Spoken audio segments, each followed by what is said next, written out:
You know why they're targeting you. Oh no, I'm not. I know why they're targeting me. You know why they're but targeting I don't care that they're targeting. Well, so why don't you say it? You know why they're targeting you. I think they're targeting me because I'm pro-Israel. That's 100%. Yeah, that's the issue. So are you saying they're targeting you and all of these other individuals? You've got Clark, Hakeem I mean, Jeffries, I think I am specifically targeted because of my position on Israel. And by the way, he's been courageous on this issue, and he's had a backbone, and he has stood up to the wacko radicals in his party on this, and he deserves all the credit in the world for it. But that's why he's on the list, because these people have a burning hatred for Israel. It's one of their main pieces of their platform, and that's why they put him on the list, and it's terrible. So starting there with Hakeem Jeffries, and then to Richie Torres, who starts looking very uncomfortable as Scott Jennings starts singing his praise on CNN. And I mean, look, these people, they should be afraid right now, because the Democratic base, in a way I have never seen before, they are disgusted with the Hakeem Jeffries of the world. And you know what, on Israel, listen, most people are not gonna be voting on Israel and Gaza. Correct. However, this is beginning to be a sort of like gatekeeping litmus test issue within the Democratic primary base, because it's an indication of, are you gonna fight? Are you willing to stand up for things that are different? Are you willing to stand up against moneyed interests?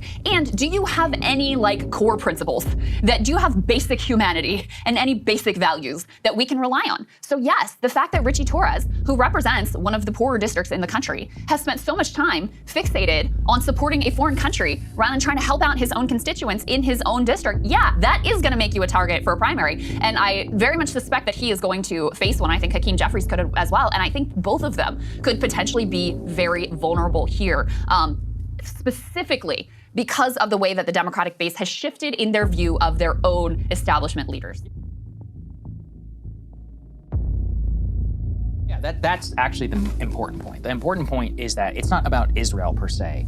Although, you know, Ryan put this very eloquently yesterday about Epstein, and I think Israel has now become one of this. If you just repeat Epstein killed himself or any sort of establishment thing, people's baseline, it's not that they're voting on Epstein. They're like, yeah, I don't trust this guy. They're like, this guy is captured. And if you talk about Israel and they're like, our strongest allies, the most moral army in the world, people are like, I don't know about this. That's kind of how I think it has become. Nobody's voting on it. They're just like, that becomes an entree point through which you can assess what people think about all of these other things. That's how I would put it. And so to see Hakeem Jeffries then also fumble it in just such an immense way, both in terms of the way he's handled the bill, in the way that he handles the entire like opposition to Trump, in the way that the Democratic Party really wants, you are absolutely ripe for a major takeover.